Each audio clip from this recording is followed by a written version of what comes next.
ராத்தி என்ன அடுப்படியில பாத்திரம் உள்ற சத்தமா கேக்குது? கோபமா இது இருக்காதோ? நம்ம ஒண்ணும் பண்ணலையே. என்னம்மா என்னாச்சு? ஏன் பாத்திரத்தை போட்டு உருட்டிக்கிட்டு இருக்க அப்படி? பாத்திரம் விளக்குனேன், அது சத்தம் கேட்காதா என்ன? என்ன ஏன் ஒரு மாதிரியா பேசுற? இந்த பக்கம் திரும்பிக்கிட்டு பேசு. ஏன் இந்த பக்கம் திரும்பிக்கிட்டு பேசினா உங்களுக்கு காது கேட்காதா? என்னம்மா நான் எதுவும் தப்பு பண்ணிட்டேனா? என்னன்னு சொல்லு. ஒன்னும் இல்லைங்க, ஒன்னும் இல்ல. ஒன்னும் இல்லைன்னா எதுக்கு மூஞ்சி அப்படி வச்சிருக்க? என்னன்னு சொல்லு. எதுக்கு இப்ப கோவமா இருக்க? ஒன்னும் இல்லன்றல.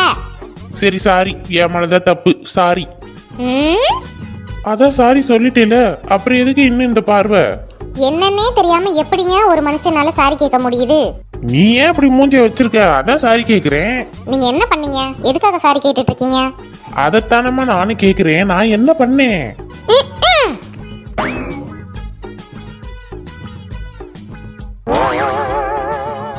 இங்க பாரு, கோவம் ஏதாச்சும் இருந்தா திட்டிரு, சொல்லிரு பாத்துக்க. இப்படி எதுவுமே தெரியாம நீ பாட்டுக்கு காலையில இருந்து மூஞ்சிய தூக்கி வச்சுக்கிட்டு எல்லாத்தையும் போட்டு உடச்சுக்கிட்டு இருக்க.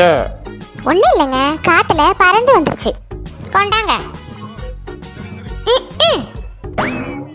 சாரிமா சாரிமா, நான் என்ன தப்பு பண்ணிருந்தாலும் என்ன மன்னிச்சிருமா. சாரிமா. ஏங்க அதெல்லாம் ஒன்னும் இல்லைங்க.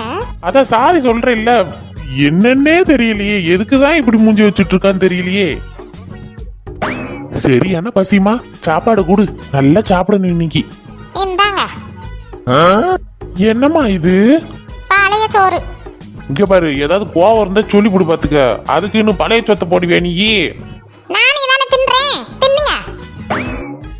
சோப்பா, எதுக்குதான் இப்படி கோவமா திரியறானே தெரியலையே. நம்ம என்ன பண்ணோன்னு ஞாபகமும் இருந்து தொலைக்க மாட்டுது, சொல்லவும் மாட்டேங்கிறா.